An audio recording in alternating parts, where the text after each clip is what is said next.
এবার ভোটার হতে আগারগাঁওয়ে নির্বাচন কমিশনের পথে তারেক রহমান। বিস্তারিত জানাতে তার বহরে আছেন সহকর্মী মুরসালিন হক জুনায়েদ এবং ইসিতে আছেন শাকির আহমেদ ও কাউসারা চৌধুরী কুমু। সরাসরি শুরুতেই যাচ্ছি জুনায়েদের কাছে।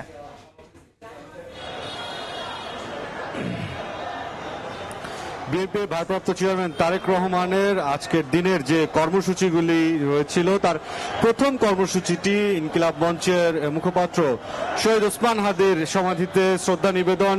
এবং দোয়া মোনাজাত সেটি তিনি শেষ করেছেন এবং এই শেষ করার পরে তিনি তার যে সমাধিস্থল ঢাকা বিশ্ববিদ্যালয় এলাকায় কেন্দ্রীয় মসজিদ সংলগ্ন সেখান থেকে রওনা হয়েছেন এবং এই রওনা হওয়ার পথেই যেই বিষয়টি দেখা যাচ্ছে যে বিএনপি ও তার সহযোগী এবং অঙ্গ সংগঠন যেগুলো রয়েছে সব পর্যায়ের নেতাকর্মীরাই কিন্তু এই তার যাত্রা পথের সড়কের দুপাশেই তারা অবস্থান করছেন এবং তাকে স্বাগত জানাচ্ছেন এবং সেই স্বাগত জানানোর যে প্রক্রিয়া সেই প্রক্রিয়ায় যে বিষয়টি দেখা গেছে যে তাদেরকে তিনি নিজেও কিন্তু হাত নেড়ে তাদের যে সম্মান বিষয়টি হাত নেড়ে তিনিও সাড়া দিচ্ছেন এবং এই যাত্রাপথের পুরো সড়কটিতেই নেতাকর্মীদের যেই বিপুল পরিমাণ উপস্থিতি সেই উপস্থিতির কারণে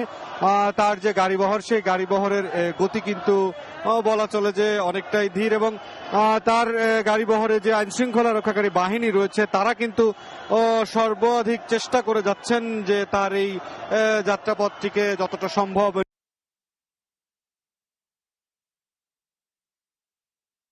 মেট্রো রেল স্টেশন রয়েছে দেখতে পাচ্ছি চলে এসেছে এবং আজকের যে কর্মসূচিগুলো রয়েছে মোট এখন পর্যন্ত 4টি কর্মসূচি, তার মধ্যে প্রথমটি শহীদ ওসমান হাদির সমাধিতে শ্রদ্ধা নিবেদন। আজকের যে কর্মসূচিগুলো রয়েছে মোট এখন পর্যন্ত 4টি কর্মসূচি, তার মধ্যে প্রথমটি শহীদ ওসমান হাদির সমাধিতে শ্রদ্ধা নিবেদন এবং সেই শ্রদ্ধা নিবেদনের কর্মসূচিটি শেষ করার পরে এই মুহূর্তে তিনি যাবেন নির্বাচন কমিশনে তার যেই ভোটার কার্ড সংক্রান্ত কাজ রয়েছে সেই ভোটার কার্ড সংক্রান্ত কাজ তিনি শেষ করবেন। সেই কাজ শেষ করার উদ্দেশ্যে শাহবাগ থেকে আগারগাঁওয়ের উদ্দেশ্যে তার গাড়িবহর যাত্রা শুরু করেছে এবং এই যাত্রাপথে সড়কের দুই পাশেই বিএনপি তার সহযোগী ও অঙ্গ সংগঠনের যে নেতৃবৃন্দরা রয়েছে তারা কিন্তু তাকে স্বাগত জানাচ্ছে, তাকে শুভেচ্ছা জানাচ্ছেন। বিএনপি, যুবদল, ছাত্রদল, স্বেচ্ছাসেবক দল, কৃষক দল, মহিলা দল যারাই আছেন প্রত্যেক পর্যায়ের নেতাকর্মীরা তাকে স্বাগত জানানোর যেই বিষয়টি সেই বিষয়টির সাথেই তারা সড়কে অবস্থান করছেন। যেই অবস্থানের প্রেক্ষিতে দেখা যাচ্ছে যে এই বিএনপির প্রতিষ্ঠাতা জিয়াউর রহমান, বিএনপি চেয়ারপারসন বেগম খালেদা জিয়া এবং বিএনপির ভারপ্রাপ্ত চেয়ারম্যান তারেক রহমানকে কেন্দ্র করে যে স্লোগানগুলো রয়েছে সেই স্লোগানে কিন্তু মুখরিত করে রাখা হয়েছে রাজধানীর এই সড়কগুলো। আজকের যে কর্মসূচি রয়েছে শহীদ ওসমান হাদির সমাধিতে শ্রদ্ধা নিবেদন শেষে আগারগাঁওয়ে নির্বাচন কমিশনে ভোটার কার্ড সংক্রান্ত যে কাজ সেটি শেষ করার পর তিনি যাবেন ধানমন্ডিতে তার যেই শ্বশুরালয় রয়েছে সেই শ্বশুরালয়ের উদ্দেশ্যে তিনি যাবেন, অর্থাৎ ডাক্তার জুবাইদা রহমানের বাসায় তিনি যাবেন। এরপরে তিনি এভার কেয়ার হাসপাতালে যাবেন। এভার কেয়ার হাসপাতালে সেখানে চিকিৎসাধীন আছেন তার মা এবং বিএনপি চেয়ারপারসন বেগম খালেদা জিয়া। সেই বেগম খালেদা জিয়ার সাথে তার শারীরিক অবস্থার সার্বিক বিষয় জানার জন্য তিনি এভার কেয়ার হাসপাতালে অবস্থান করবেন এবং এখন পর্যন্ত যেই কর্মসূচিগুলো আমরা দেখেছি 25শে ডিসেম্বর এই যে তিনি বাংলাদেশে এসেছেন দীর্ঘ 17 বছর নির্বাসিত জীবন শেষ করার পরে তিনি স্বদেশ প্রত্যাবর্তন করেছেন এবং সেই স্বদেশ প্রত্যাবর্তনের পরে যেই ঐতিহাসিক তাকে যেই সংবর্ধনার আয়োজন করা হয়েছে সেই সংবর্ধনার এই বিষয়টি 300 ফিটে সেখানে তিনি জাতির উদ্দেশ্যে পুরো তার দলের নেতাকর্মীদের উদ্দেশ্যে যেই ভাষণ দিয়েছেন অত্যন্ত প্রশংসিত হয়েছেন নানা মহলে। তার ভাষণটি। সেখানে তিনি দেশে যে একটি শান্তিপূর্ণ রাষ্ট্র প্রতিষ্ঠার কথা তিনি বারবার বলেছেন এবং সেই বারবার বলার প্রেক্ষিতে তিনি কিন্তু বলেছেন যে সব রাজনৈতিক নেতৃত্বকে ঐক্যবদ্ধ থাকা ছাড়া কোনো ধরনের বিকল্প নেই এবং সেই বিকল্প না থাকায় তিনি সকলকে আসলে একসাথে থাকার আহ্বান জানিয়েছেন এবং পাশাপাশি তিনি বলেছেন যে দেশ গড়ার সম্পর্কিত তার বেশ কিছু পরিকল্পনা রয়েছে এবং এই পরিকল্পনার অংশ হিসেবে তিনি সেই পরিকল্পনা সফল করতে তার দলের নেতাকর্মীদের পাশাপাশি কিন্তু জনগণ যারা রয়েছেন রাজনৈতিক দল প্রত্যেকেরই আসলে সহযোগিতা চেয়েছেন। মূলত তার যেই বার্তাটি ছিল এই ভাষণে 25শে ডিসেম্বরের সেই ভাষণে তিনি শান্তি এবং ঐক্যের কথাই তিনি বারবার বলেছেন এবং এরপরে আসলে তিনি বাংলাদেশে আসার পরে তার যেই ধারাবাহিক কর্মসূচিগুলো ছিল প্রত্যেকটি কর্মসূচিতেই কিন্তু নেতাকর্মীদের বিপুল পরিমাণ উপস্থিতি লক্ষ্য করা গেছে এবং সেই বিপুল পরিমাণ উপস্থিতির মূল বিষয়টি নেতাকর্মীরা যেইটি আসলে বলেছেন যে দীর্ঘ 17 বছর প্রবাসে নির্বাসিত জীবন কাটানোর পরে তিনি বাংলাদেশে এসেছেন এবং তার 17 বছর পর বিএনপির ভারপ্রাপ্ত চেয়ারম্যানকে দেখে নেতাকর্মীরা যে নতুন উদ্দীপনা পেয়েছেন নতুন করে দলকে এগিয়ে নিয়ে যাওয়ার এবং তার নেতৃত্বে দলের যে পরিকল্পনা এবং অন্যান্য কর্মকাণ্ড যেগুলো পরিচালিত করার সেই জায়গাটিকে মূলত তারা ধারণ করেই এই ভারপ্রাপ্ত চেয়ারম্যান কর্মসূচিতে তারা সড়কে অবস্থান নিয়ে দলের যে উপস্থিতি এবং রাজনৈতিক দল হিসেবে মাঠে তাদের যে কর্মকাণ্ড এই বিষয়গুলো বিএনপির যে রাজনৈতিক যে শক্তি রয়েছে এই বিষয়গুলোকে আসলে উপস্থাপন করার যে বিষয় রয়েছে সেই বিষয়গুলোকে সামনে এনেই নেতাকর্মীরা গত 3 দিন যাবৎ কিন্তু তার এই যাত্রাপথে সবসময় উপস্থিত আছেন এবং এই উপস্থিত থাকার ফলে যেটি দেখা গেছে যে ভারপ্রাপ্ত চেয়ারম্যান বিএনপির তারেক রহমানের যে কর্মসূচিগুলো রয়েছে সেগুলো যাত্রাপথে তিনি কিছুটা ধীর গতিতে আগাচ্ছেন, কেননা নেতাকর্মীদের যে আবেগ রয়েছে সেই আবেগের প্রতি তিনি সর্বোচ্চ সম্মান প্রদর্শনের চেষ্টা করছেন এবং তার সঙ্গে দায়িত্বরত যে আইনশৃঙ্খলা বাহিনীরা রয়েছে সেই আইনশৃঙ্খলা বাহিনীর তারাও কিন্তু সবসময় তাদেরকে তিনি ধন্যবাদ দিচ্ছেন, তাদের প্রতি কৃতজ্ঞতা জানাচ্ছেন। প্রত্যেকেই আসলে তার এই কার্যক্রমে বেশ পরিশ্রমের সাথেই কাজ করে যাচ্ছেন সেই বিষয়টিকেও কিন্তু তিনি নোটিশ করেছেন এবং সেই নোটিশ করার প্রেক্ষিতে তিনি যে বিষয়টি বলছেন যে এখন পর্যন্ত তার যে গাড়িবহর সেটি না আপনি যে বিষয়টি দেখা গেছে যে তার গাড়িবহরের একটি তার গাড়িবহরটি শাহবাগে যে মেট্রো রেল স্টেশন রয়েছে সেই স্টেশনের নিকটবর্তী যে অবস্থান সেই অবস্থানে কিন্তু তাকে দেখা যাচ্ছে এবং সেই তার গাড়িবহরটি নিয়ে যে ঘিরে দলের নেতাকর্মীদের যেই উপস্থিতি রাস্তার দুই পাশে সেই বিষয়গুলোকে তিনি কিন্তু